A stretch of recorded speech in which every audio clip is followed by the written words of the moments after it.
start us off with a statement? Again, a great conference. 14 of our 16 teams deserve to be in the NCAA tournament. I believe from a statistical standpoint, you can see the depth of our conference. You can see, obviously, by way even the competitions, you have 15 teams out of the 16 has lost multiple games in a row. 15 of the 16. Florida has been the only team that has avoided that, and they've done a tremendous job. Do I think we have multiple number one seeds? Absolutely.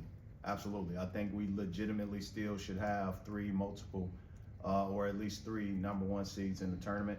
I just hope our conference hadn't and won't beat each other up so much that we can't perform in March when it's time to perform. But we have an unbelievable atmosphere in Nashville. The greatest conference tournament of all time is going to be in display, and teams are going to give their very best, and everybody's going to go down to the wire, and teams are going to go out and try to advance. So I'm excited about this time of the year.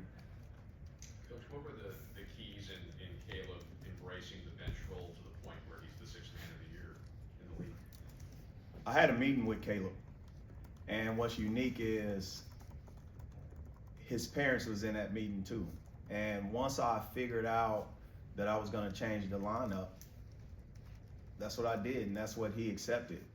The silver lining is it was a path that he did not automatically accept, but it was a path that we saw a different response to his level of focus, his specific stats. And at that point, you don't want to disrupt the rhythm. And that rhythm went from the Memphis game when he started to the Howard University game when he first came off the bench. And from that point on, it was a role that I truly believe shows his level of maturity, his level of acceptance, his team's level of understanding, and he just basically grew into that role and he accepted it. And therefore, the byproduct of you fully accepting a role that you may not have agreed upon leads to you being voted by others, not by Coach Gates, but by others, sixth man of the year. I'm proud of him. Coach, what did you point to when you were kind of going through that process? Were there any, you mentioned some stats, what were you pointing out to him maybe early in the process saying, hey, this is working to help win him over? No, I didn't have to point at him making multiple threes in the next game. I think he basically would have looked at me crazy if I would have changed the mojo and put him in a starting lineup in our third game based off of what we kind of saw him able to do. Obviously, he was, he had that neck injury, and that derailed his process too. But when we look at the doctors and the staff, our trainer, Chris Perrin, they did a great job with his return to play plan, and it just continued to click.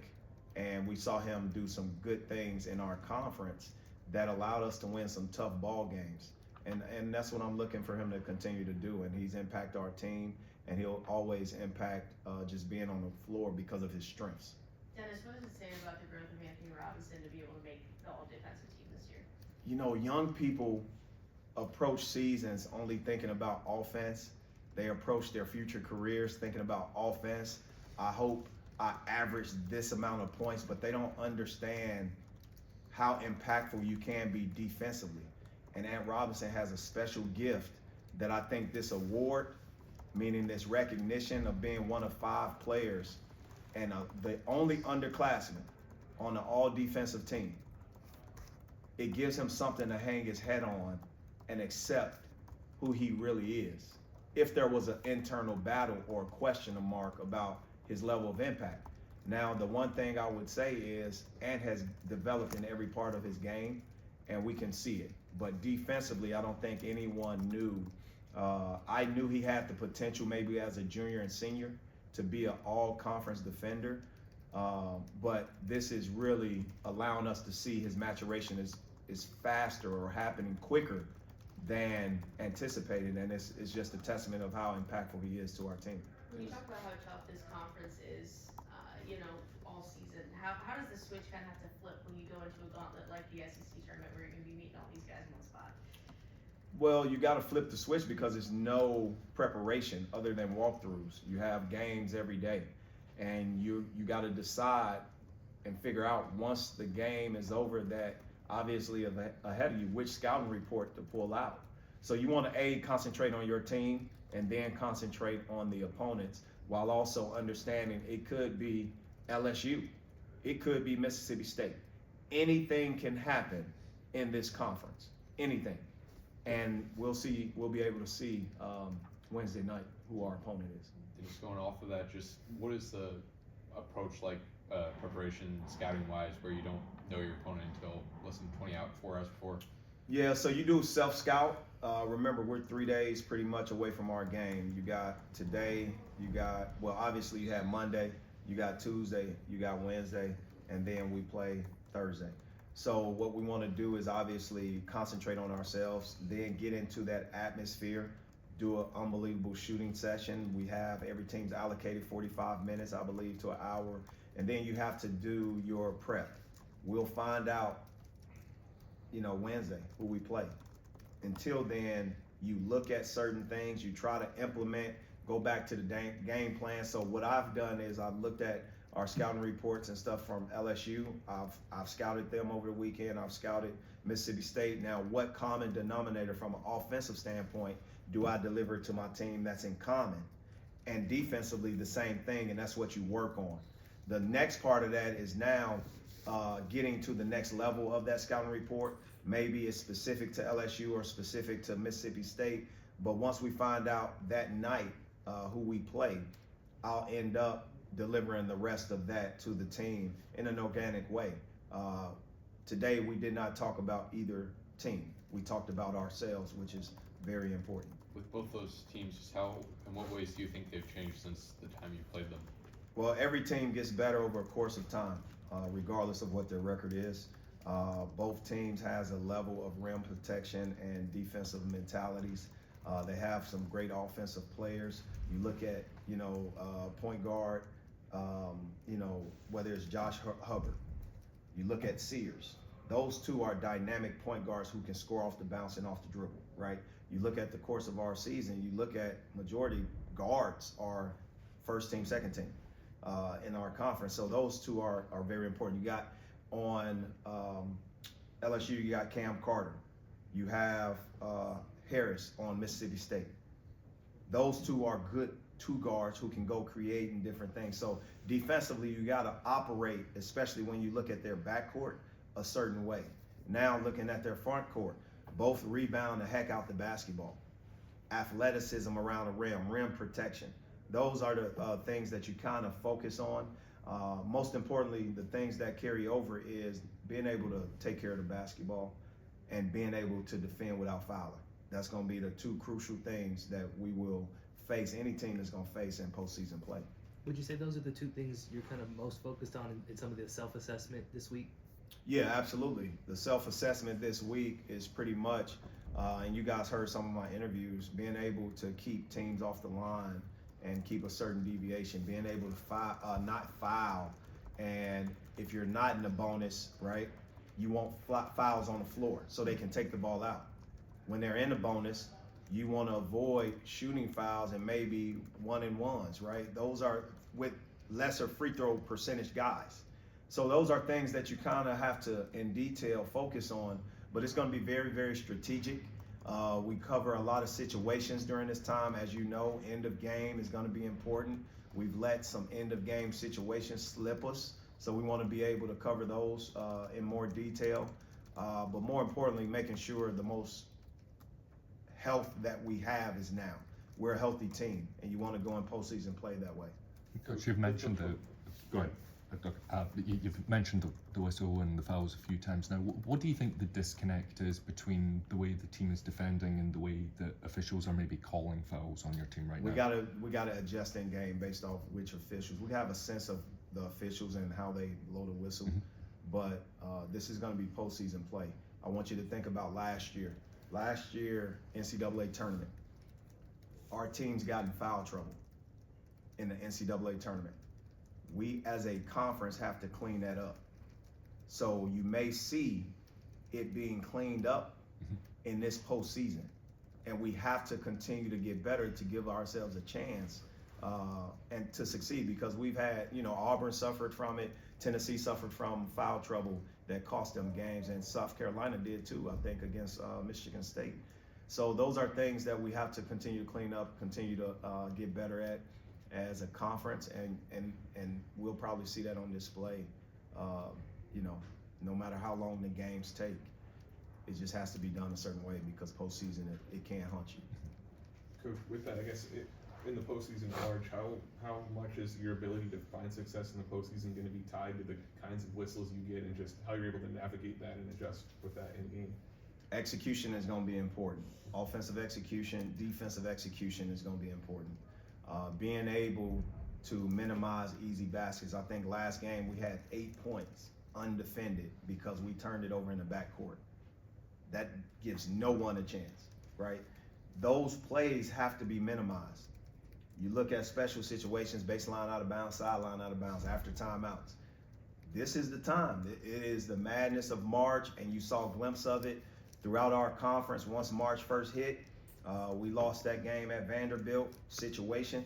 You look at the other teams, Tennessee won, Alabama 5-second count, baseline out of bounds, that got them the ball back. These are situations that are going to reoccur for the remainder of everyone's season, and we just want to be able to make sure we're getting ahead of it, and in-game adjustments are going to be key. In-game discipline is going to be key. Level of focus and timeouts are going to be key, but there's a premium on that throughout the season anyway, and you just don't want those situations to hunt you if they come up. Final question. What have you seen Mark add to his game, improve in this game that allowed him to go from, starter in a great league to all conference in the best league? Well, I saw a humble young man, and congratulations to all our award winners, Caleb Grill, Ant Robinson, and Mark Mitchell, to have a third team guy in our program is important. Now you got to look at this. Kobe Brown was first team, but first team during that year had 7 or 8 guys, 8 or 9 guys or something like that on it. So Kobe Brown earned it. Right now we moved to the model of 5, 5, and 5. So is that first team? I think he's a first team all conference caliber guy. There's no doubt about it. But the things I saw him improve on most was understanding spacing, playing with the ball in his hand like he did in high school, putting him in situations where he's guarding and defending guys bigger and smaller, but also where guys bigger and smaller are defending him.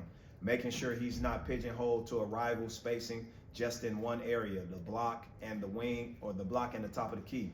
But now he can move and arrive half court, corners, wing, middle third of the court, top of the key, or ball in his hand dribbling up. That gives him an advantage because he's such a cerebral and versatile player.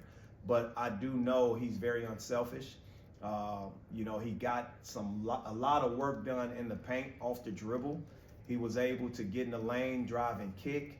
Those decision-making opportunities allowed his usage rate to move up, and that's where I truly believe there's no other system in this country that allows a Mark Mitchell to showcase the things he's showcased, especially with the teammates and their skill sets as well between the lines. So he's a humble human being, great basketball player. I'm thankful for what he has done and what he'll continue to do. The big picture is we have this next phase, and this next phase is, conference tournament. And then the phase after that is NCAA tournament. So for us, we're going to take it a step at a time. He had a wonderful body of work. We're proud of him. And obviously now let's see what he does. All right, thanks, Coach. Let me get this one question. Yep. Sorry. Thanks. When you talk about that conversation you had with Caleb, when you're trying to connect with players, whether it's that, or you had mentioned taking Jacob Cruz and his wife, Carmen, to the hospital on his recruiting trip, why do you believe it's important to involve other people, especially ones that are close to these players' lives, when you're trying to connect with them? Well, as a coach, I take the approach as it takes a village to coach a kid. I just don't do it in one directional place where it's just coming from me. I want to touch those that can also be there and educate those that's going to be there that our players confide in. I think that's important, especially when you're coaching from love. I coach from love first. I coach them through their hearts first. And everything else falls into place. If they know that you care, you can hold them accountable a lot easier. right? You can make decisions where they trust a lot easier. And doing that, putting your arms around them when they need it, and humanizing who they are as people first, it allows our relationship to be below the surface and a lot deeper than what maybe other programs or other players are used to. These guys had to get used to being loved on how I love them, how our staff loves them.